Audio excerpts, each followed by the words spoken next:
I am now going to work through some homework problems from section 3.1 of this Math 201 class. Most of the problems you are assigned are the odd number problems, and you can look at the answer in the back of the book. I will do some even number problems, at least one or two from each section, just to give you some examples of the problems you're going to have to do in the homework. So in 3.1, the first few problems are some graphs, which I'm not going to do. I'm going to start with problems 9 through 22, and the instructions are: find the intervals of increase and decrease for the given function. So this is a problem where we're asked to find the intervals of increase or decrease. So I'm going to go ahead and do problem 14. So here's the function. 3x to the fifth minus 5x to the third. And I'm now going to work out this problem. So what they're actually asking for are the intervals of increase or decrease for the function. So just like we did in the lecture, the whole key to this are finding your critical points. And your critical points are usually your maxes or mins, and that separates the function into where it increases or decreases. So the way we find our critical points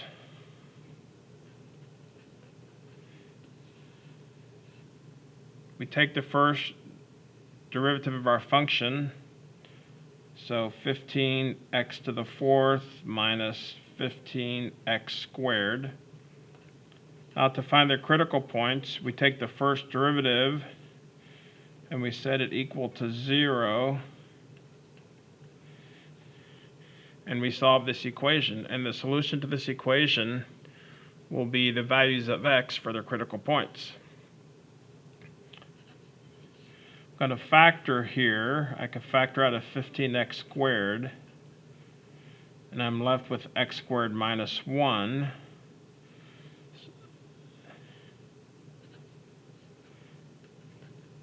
I can factor this. This is a difference of squares. So basically I have three factors: x squared, x plus 1, x minus 1. So the solution for this, the x squared solution, gives you 0 for this first parenthesis minus 1. The second parenthesis is 1. So those are my solutions. Those are the critical points. Now what I need to do is go and do my little chart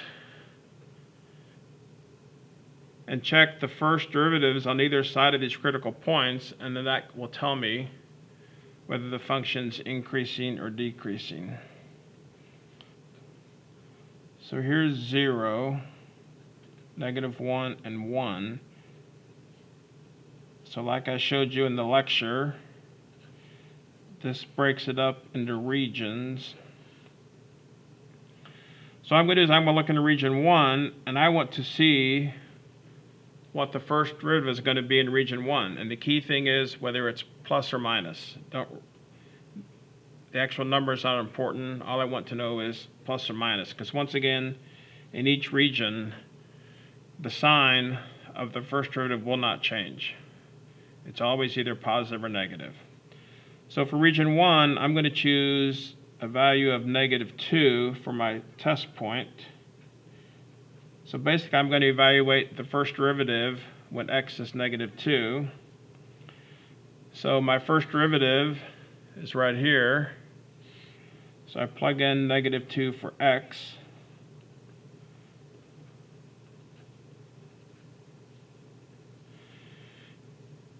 And you're going to see in some of these problems, I'm not even going to actually always finish the actual calculation. As soon as I can determine whether it's positive or negative, then that's all I need to know. So sometimes I may finish a calculation, sometimes I may stop and say, obviously, this is going to be a positive or a negative answer. So minus 2 to the 4th is just 4, 8, 16. It's a positive 16. Minus 2 squared is 4. 4 times 15 is 60. I can look right here and say, you know what? This is going to be a positive number. 15 times 16 minus 60 is obviously a positive number. I don't even really care what this number is. All I care is that I've determined it's positive. So region 1 is a positive region. And what I like to do is on this little chart, I sort of draw what my function is going to look like. I actually know right now in region 1, the function is increasing. Let's figure out what's going on the rest of the regions, and then we'll have our answer. Region 2, I need to pick a value of x between -1 and 0. It's a little bit of a pain. You cannot pick, your test point cannot be the actual sort of boundary points. It cannot be the critical points. It has to be in between. So in this case, I'll have to choose something like -1/2. So once again, I plug in -1/2 for x into the first derivative. And once again, so let's think about this. First of all, a negative number raised to the 4th power, this whole thing is going to be positive, but what is this number going to be? Well, it's going to be 1/16. So basically, I have 15 times 1/16 minus -1/2 squared is a positive 1/4. Hopefully, if you're good with fractions, we basically have 15/16 minus 15/4. 15/4 is a bigger number than 15/16. So once again, I don't really care about the final answer. All I care about is I know it's going to be a negative number. So region 2 is a negative region. And if I would draw the function of what a function looks like when the first derivative is negative, I know it goes down. So right away, I know region 1, the function's increasing. Region 2, the function's decreasing. So increasing, then decreasing. Let's go ahead and figure out what's going on for regions 3 and 4, and then we will be done. Region 3, x goes from 0 to 1. Let's choose x of 1/2. So once again, plug 1/2 into the equation for the derivative. You do the math here, you know what you end up with? Actually, the same answer as region 2. Once again, if you look at it closely, this is a negative number. Region 3 is negative, so region 3 is going to be a decreasing region. The function's decreasing. And finally, region 4, between 1 and infinity, I'll just choose 2. So the first derivative when x is 2. So I plug in 2. So 2 to the 4th is once again 15 or 16. So 15 times 16 minus 15 times 4. Obviously, this is going to be a positive number. So now I know region 4 is positive. So now I have determined for each of these regions whether the function is increasing or decreasing. So basically now I have my answer. So the increasing regions, x would be from negative, once again, write the answer as an interval. The smallest value in region 1 is -infinity, and it goes up to -1. But there's a second region that starts at 1 and goes to infinity. So those are the two regions where the graph is increasing.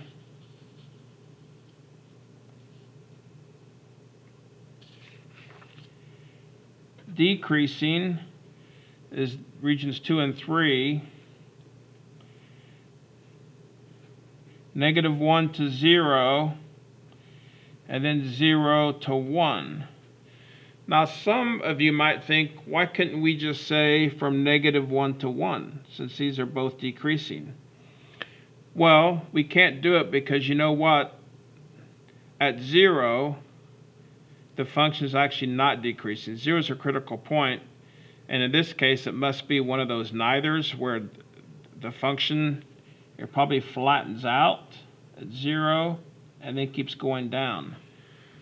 So 0, right when x is 0, this function is not decreasing. It is level. The decreasing is between -1 and 0 and 0 to 1. So we have to actually separate these into two different intervals. This is the answer to the problem. Now, just in order, as a learning experience, I went ahead and took this function and created the graph of it with an online tool, just so we can see what's going on, just to increase your understanding. This is not part of the homework. This is the answer to the homework, but just one more quick step just to increase your understanding. So let's look at this function as a graph and see if our answer makes sense. See if I can put these here together. So here's the actual graph of this function. So here's the x-axis. Here's the function. So critical points, right, are the maxes or mins, or where the graph is horizontal. So you can see here's our critical point, here's our critical point, here's our critical point. And it looks like this is at -1, this is 0, and this is +1. 3 critical points, which is what we found. 3 critical points, 0, -1, and 1. And then, once we find their critical points, we had to see if the function's increasing or decreasing. So in a sense, this is region 1, this is region 2, this is region 3, and this is region 4. So hopefully we can see now. So region 1, the function's increasing until it gets to -1, and also the function starts at 1 and increases to infinity. And that's what we said, right? From -infinity to -1, it's increasing, and from 1 to infinity. Where's it decreasing? It starts here at -1 and goes to 0. You notice here at 0 it levels off. So from -1 to 0 it decreases, and from 0 to 1 it decreases. And that was our answer. So you can see how, once we actually look at the graph of the function, our math looks like it's correct. All right, I'm going to do one more homework problem from this section.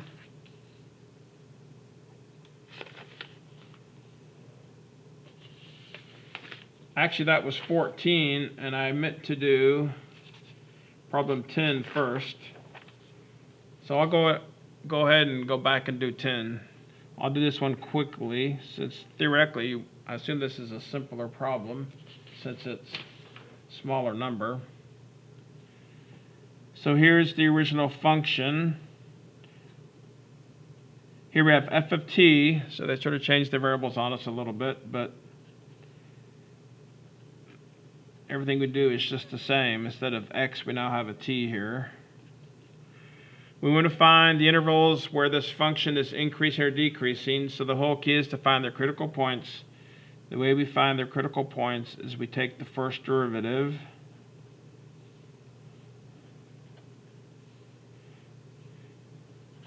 and we set it equal to 0. So I need to solve this equation. I'm going to factor out a 3t.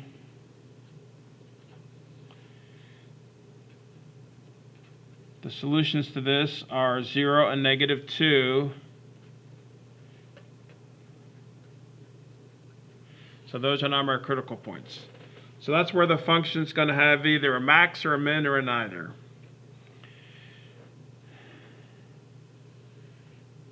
Let's make our chart. So here's -2, here's 0, so this is t now. Turns out we're going to have 3 regions. So I'm going to go into each region and see the first derivative, whether it's positive or negative. So in region 1, let's choose -3. So the first derivative, when I plug in -3 for t, so here's the equation for the first derivative. 3 times -3 squared plus 6 times -3. So this is 9 times 3, 27, 6. Once again, this is so easy, it equals 9, but I don't even care what the number is. All I know is it's a positive number. Region 1's positive. I know that is going to be where the function is increasing. Let's do the other 2 regions. Region 2, t is between -2 and 0. Let's just choose -1. So the first derivative where t equals -1, once again plug in t, plug in -1 for t into my first derivative equation.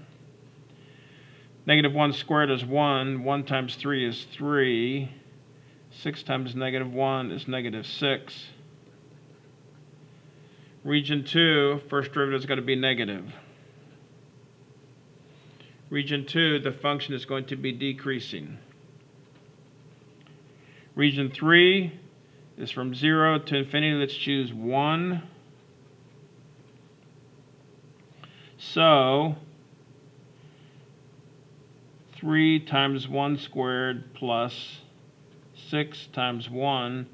Obviously, I can look at this and say, this is going to be a positive number. Region 3 is positive. So now I basically have the answer to my question. Looks like region 1 and region 3 are increasing. Region 2 is decreasing.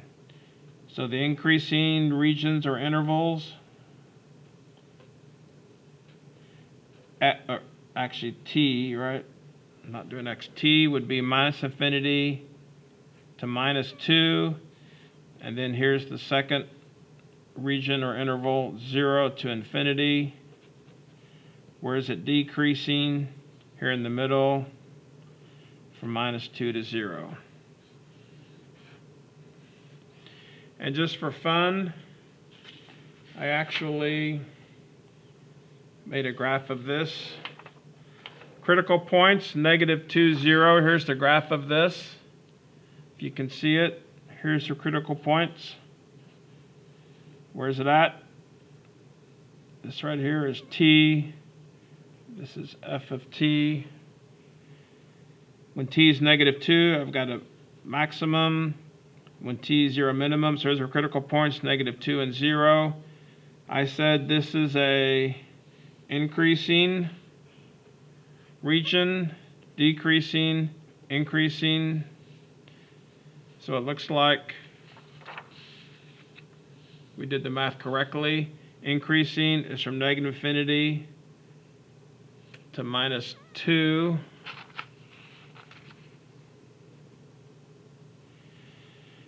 And from t0 to t infinity, those are increasing. The decreasing is from t equals -2 to t equals 0.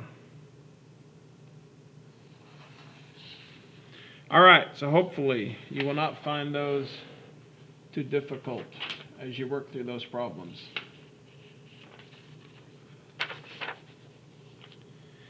Okay, the next section that you're assigned is like from 23 to 34. The instructions are: determine the critical numbers of the given function and classify each critical point as a relative max, a relative min, or neither. So what's interesting is what we just did for the first two problems, we're going to do the same exact thing for these problems. Because even though we did not actually find the maxes and the mins, we really did find them, right? To find the intervals of increase or decrease, we ended up finding their critical points, and when we looked at it, it was obvious what the maxes and the mins were. So really, this is going to be somewhat repetitive. We're going to be doing the same thing that we just did. Let's do number 26, an even number problem. Here's the function. And actually, I'm going to go through this fairly quickly since hopefully by now you're understanding how to do these problems.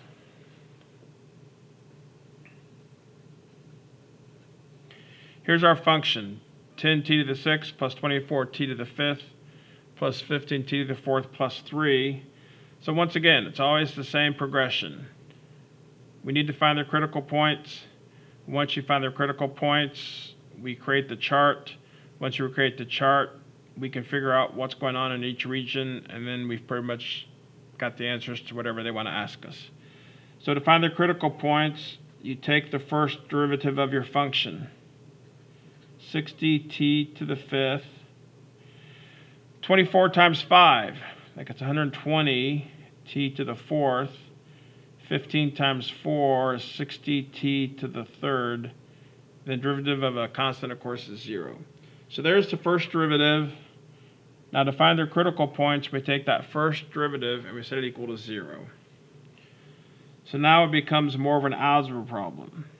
We need to solve this equation. There's definitely a GCF. It looks like 60t to the 3rd I can factor out.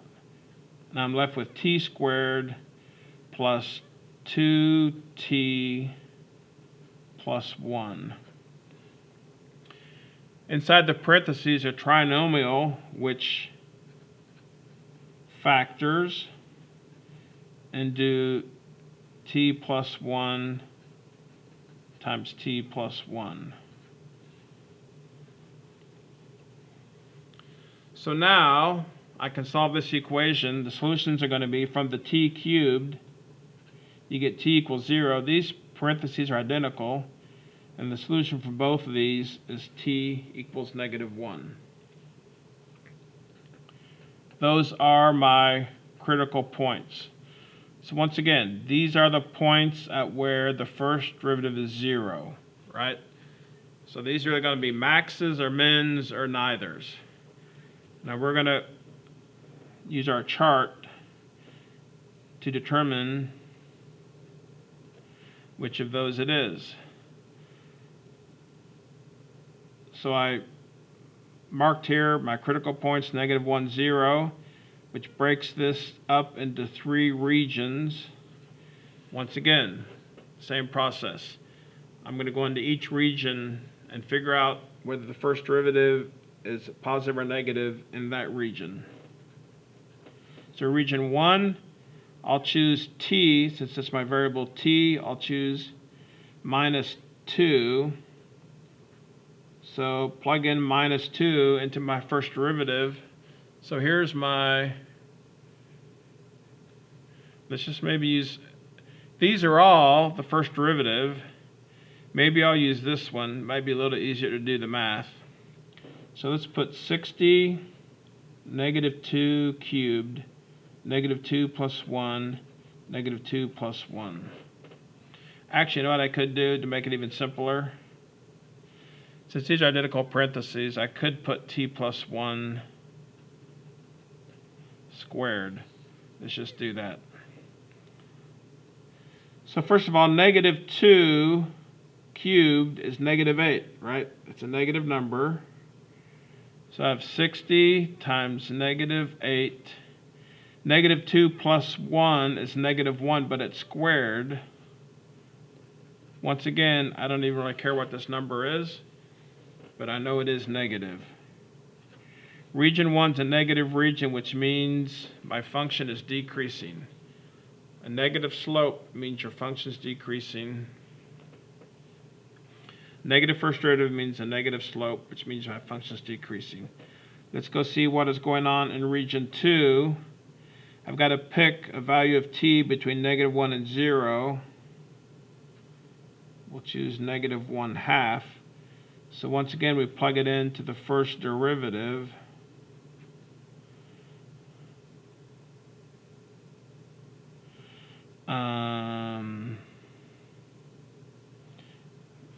I'm skipping steps here, which is not good. I'm confusing myself. 60t cubed, so 1/2 cubed, then t plus 1 squared.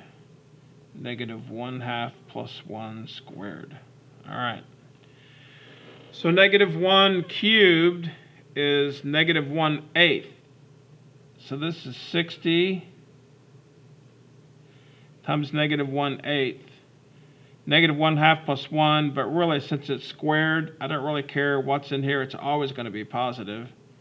So I guess it's ends up being maybe 1/4. 1/2 squared is 1/4.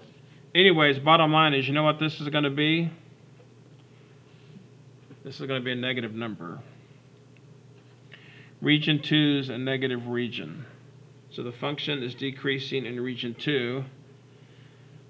We can actually look right now, and at the critical point -1, what are we going to have here? If it's decreasing, we come to the critical point, and then it's still decreasing. It must be, we must have a flat here at -1. All right, we just determined that. We'll write it later on when we get done, but we can see right now what we've got going on there. So let's look at region 3, see what the first derivative is. I will choose to use t equals 1. So once again, 60 times 1 cubed, 1 plus 1 squared. Hopefully you can see this whole thing is going to be positive. There's no negatives anywhere. Region 3 is positive. So what's going on at the critical point of 0? You can see the function in region 2 is decreasing. And then at 3 it's increasing. Hopefully it's pretty clear.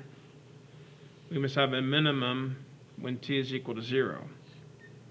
So now we're pretty much done, because the problem said find the critical points and see if they're max or min or neither.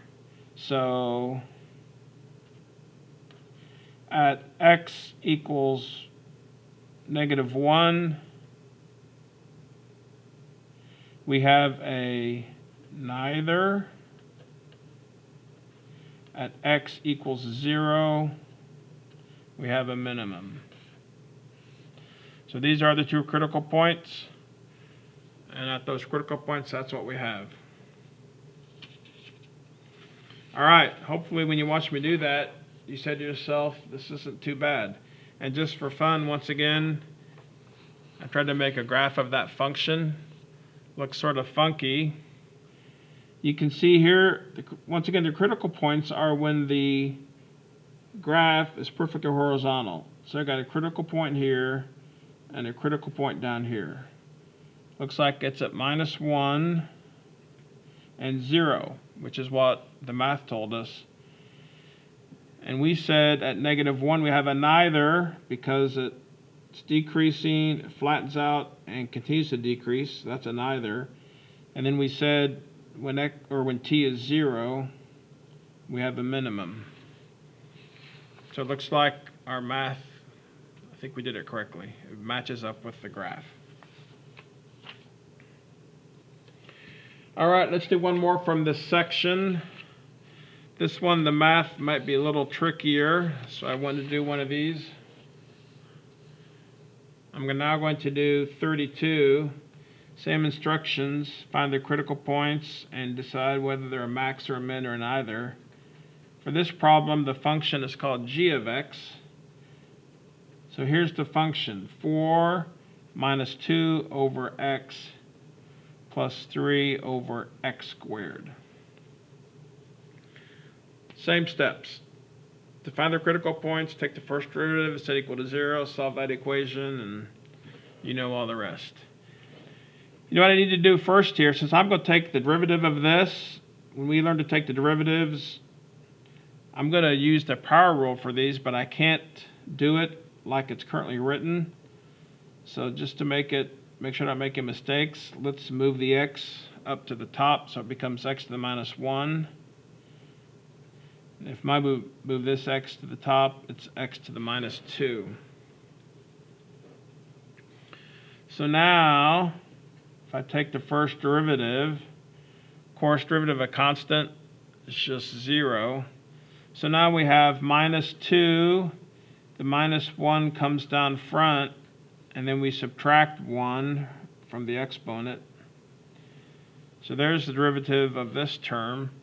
Now the 3x to the minus 2, the negative 2 comes in front, and then we subtract 1 from. So now, just to make it a little clearer, let me get rid of these negative exponents. First of all, negative 2 times negative 1 is 2. So this is going to be 2 over x squared minus 6 over x cubed. Now, we have to solve where this equals 0. So now, the tricky part of this is the algebra part.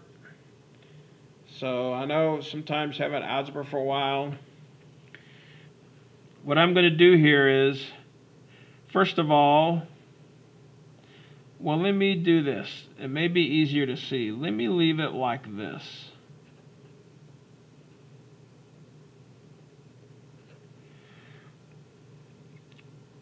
So you can factor out the 2, but in this case, when you have the same variable, you always factor out the smallest exponent. And actually, minus 3 is smaller than minus 2.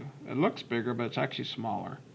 So I'm going to factor out 2x to the minus 3. Now what times this equals this? It's actually x. So I admit, this algebra is getting a little goofy with these negative exponents, but hopefully if you multiply out these parentheses, you see we get this right here. And now I do actually want to now finally get rid of this negative exponent.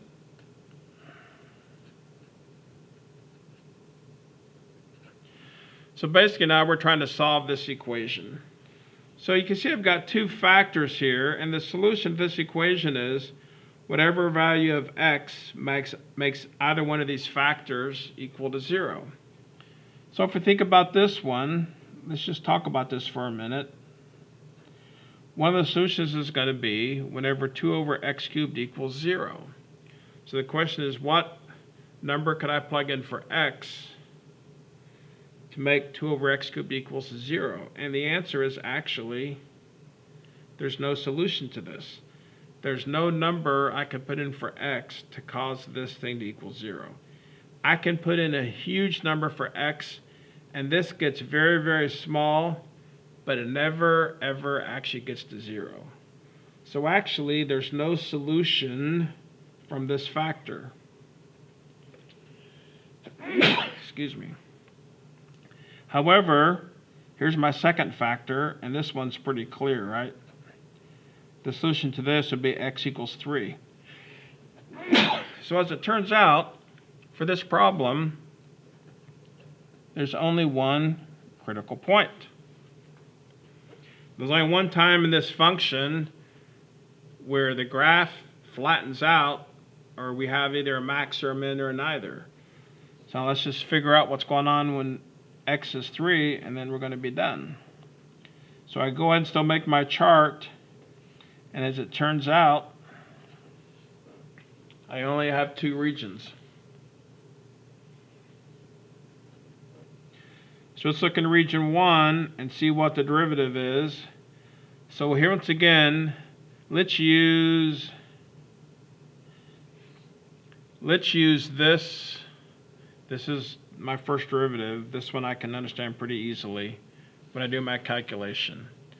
So region 1, I'm going to use a value of, let me just use 0. 0 is always nice. 0 is in region 1. So first derivative of g when x is 0. Now look at what happens. Let me just write it. So here's my derivative. 2 over 0 squared minus 6 over 0 cubed. You know what this tells me? You know what? I can never ever have a 0 in the denominator. You know what I did? But I just chose 0 randomly. You know what I did? I made a bad choice. I should not choose 0. Let's choose 1 instead. Because what I really want to see in this region is whether there is a first derivative is positive or negative. So let's do 1 instead. And hopefully we just get a number. So actually I get 2 minus 6 minus 4. So this is a negative region. And it's going to be going down. Now just so some of you are wondering, because when 0 ends up being like a vertical asymptote, but we're not covering that now. All I care about for this problem is figuring out what's going on at 3. So I just want to look at the first derivative on either side of 3. Just so happened, when I looked at the left side, I chose a number which gave me other problems. Instead, if I chose 1, then I was able to get the answer I was looking for. So that happens in math sometimes. Region 2. Let's choose a value of 4 when x is 4. So the first derivative when x is 4 is going to be 2 over 4 squared minus 6 over 4 cubed. So that's like 2 over 16 minus 6 over 64. Well, let's make sure we know this is positive or negative. If I reduce this, it's like 3 over 32. Actually, 1/8 is like 4 over 32. So really, it's not obvious at first, but if you actually work this out, this should be a positive .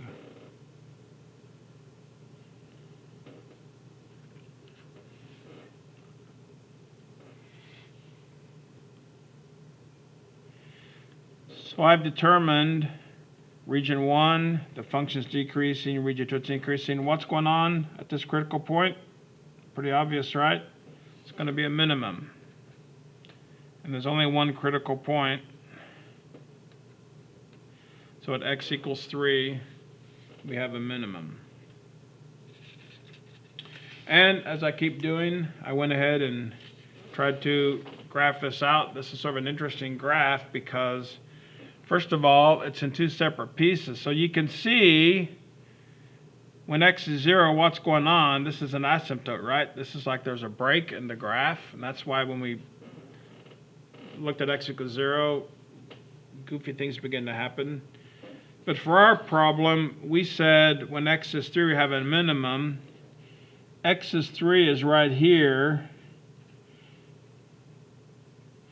Now you can see how this is a you can see it's a minimum because here it starts to very gradually, the graph goes up, but very subtly.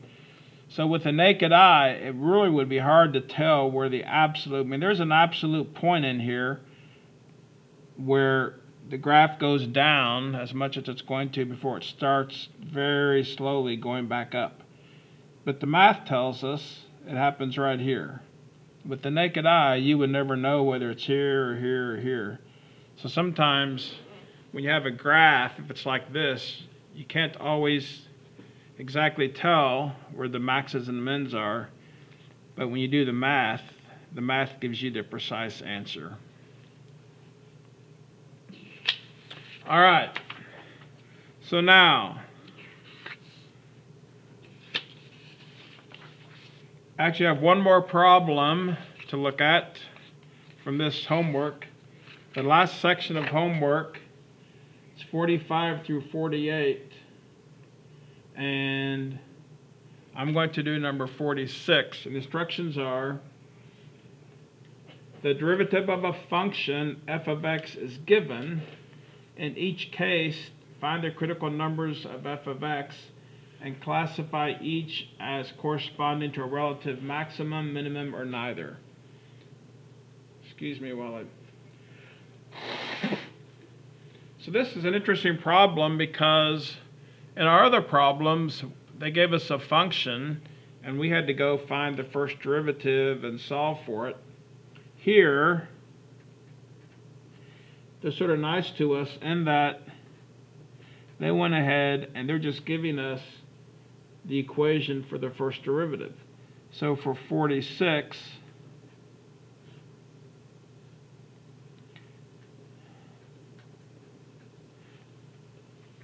they're saying here's the first derivative. They're saying find the critical points and then determine are they maxes or mins or neither. So they're doing about half the work for us. So to find the critical points, once again, you always set the first derivative equal to 0. So I'm just going to take this first derivative and set equal to 0 and solve for x. Now, here's a little quick algebra lesson reminder. Whenever you have a fraction, when you have variables in the bottom here, so here's what I'm looking for. I'm looking to plug in numbers for any one of these x's that will cause this whole fraction to be 0. Now the truth is, when I look at these x's in the denominator in the bottom, there's nothing I can do, there's no numbers I can put in for these x's down here that will cause this whole fraction to be 0. It's impossible to put numbers in the bottom of a fraction that will cause this to be 0. That's the same issue that we had in this last problem. I won't show it to you. Bottom line is, there are no solutions that come from this denominator. The only solutions are going to be the values of x that cause the numerator to be 0. And that's always going to be true.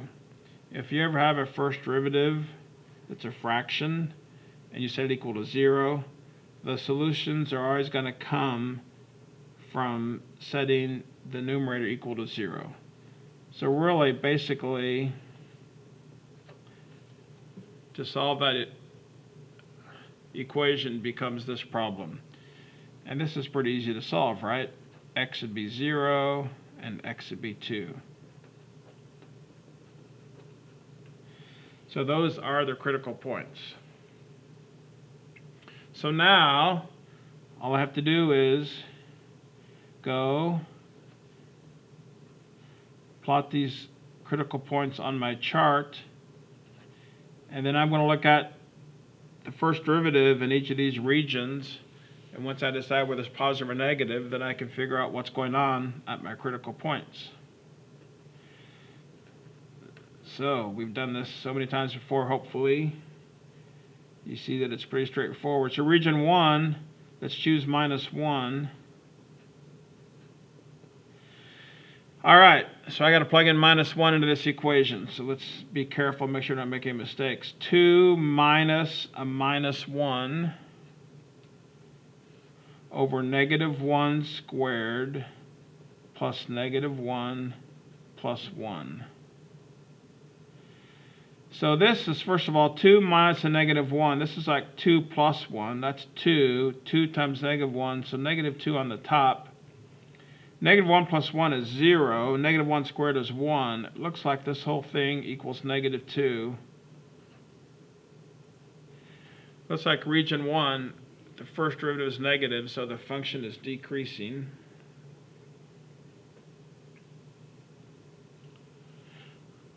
Although I may have made a math error, sorry. 2 plus 1 is 3. I'm looking at my notes, so some of you probably saw that. Didn't really matter because all I care about is the sign, but it's not good to ever make any math errors if you can avoid them. All right, let's look at region 2. I need to choose a value of x between 0 and 2. Let's choose the value of 1. Once again, I can plug in 1 for x into my derivative. So 1, 2 minus 1, 1 squared plus 1 plus 1. 2 minus 1 is 1 times 1. 1 over Looks like 1 plus 1 plus 1. Once again, I don't really care about the numbers much as I care about the sign. Region 2 is positive. Then region 3, let's choose a value of x 3. Once again, x has to be between 2 and infinity. So here's my derivative again. So now I'm going to plug in 3 for x. You may not be able to see this as I'm working it out, but so now it's 3 squared plus 3 plus 1. 2 minus 3 is negative 1, so this is negative 3. 9 plus 3 is 12.